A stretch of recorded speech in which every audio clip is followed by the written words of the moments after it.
hier, Emmanuel Ducrot. Bon, en plus, ça, c'est des sujets que vous connaissez par cœur. Je vous ai vu opiner du chef tout au long de la chronique de Géraldine. Mais ce matin, vous nous emmenez alors dans un voyage administratif, mais alors d'une absurdité ahurissante. C'est une de ces situations insolubles où tous les protagonistes se renvoient la balle. C'est la scolarité des enfants sourds qui se retrouvent menacés. Mais quelle est cette histoire ? Alors c'est l'histoire d'une association normande qui s'appelle APEDAC, Association des parents d'enfants déficients auditifs du Calvados.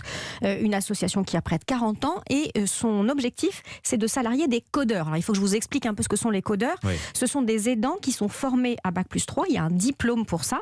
Leur travail, c'est d'accompagner les enfants sourds en classe avec la langue articulée complétée. Alors ils aident des enfants qui parlent et qui lisent sur les lèvres avec des gestes. C'est une méthode qu'il ne faut pas confondre avec la langue des signes.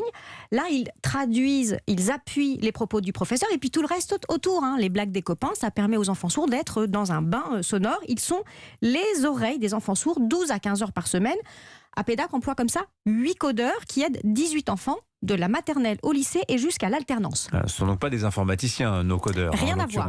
Bon, c'est efficace ? Ils sont efficaces, ces gens-là ? Eh bien, cette association est un modèle pour la scolarisation des enfants sourds. Ils réussissent très bien, ils passent le brevet, le bac. Ils entament même des études supérieures, ce qui serait absolument impossible sans les codeurs. Mais alors, où est le mais dans cette histoire ? Oui, il y a toujours un mais. Cette association dépend depuis toujours de subventions versées par le département du Calvados et la région Normandie. Respectivement 75 000 et 40 000 euros en 2022. On n'est pas sur des sommes folles, mais il y a quelques jours, elle a appris que c'était fini, les subventions. Et alors, qu'est-ce qui se passe ? Pourquoi ? Eh bien, à vrai dire, l'enseignement des enfants sourds ne relève pas du département ou de la région. C'était une démarche volontaire de ces collectivités territoriales de soutenir l'APEDAC. Mais les finances locales étant ce qu'elles sont, elles font des économies.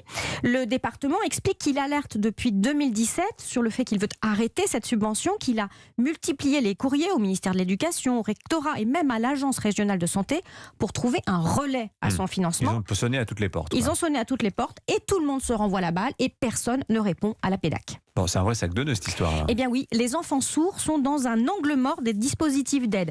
Déjà parce que le primaire, ça dépend des communes, les collèges des départements, les lycées des régions, donc tout le monde se renvoie un peu la balle. Ensuite parce que l'éducation nationale n'a rien de prévu pour les codeurs. Elle ne prend en compte que l'autre méthode de communication des personnes sourdes, c'est-à-dire la langue des signes. Les codeurs ne relèvent pas non plus des AESH, vous savez, ces assistants qui accompagnent les enfants handicapés à l'école et dont l'État a dit qu'il allait recruter 4000 personnes de plus. Personne ne veut financer.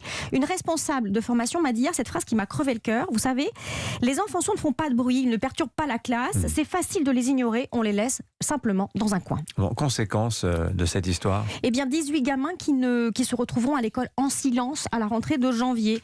Des gamins aujourd'hui en panique qui ont peur d'être déscolarisés parce qu'on n'a pas trouvé l'équivalent de 6 388 € par enfant et par an. Alors, il reste un petit espoir. Le rectorat m'a indiqué hier qu'il allait recevoir la directrice de l'association. Mais comme la communication passe décidément très mal dans cette affaire, elle n'avait même pas été mise au courant. La directrice de l'association ne savait pas qu'elle avait rendez-vous ? C'est moi qui lui ai appris. Dialogue de sourds, donc. Tiens, l'APEDAC, c'est quoi ? C'est 120 000 € dont ils ont besoin ? À la louche. C'est pas beaucoup, franchement, c'est pas énorme. Bon, alors je sais pas, auditeurs d'Europe 1, vous faites ce que vous voulez, mais voilà, ça s'appelle l'APEDAC. Formidable, incroyable histoire. Merci beaucoup Emmanuel Ducrot. Voilà, c'est sur Europe 1 que vous entendez ce genre d'histoire. Dans un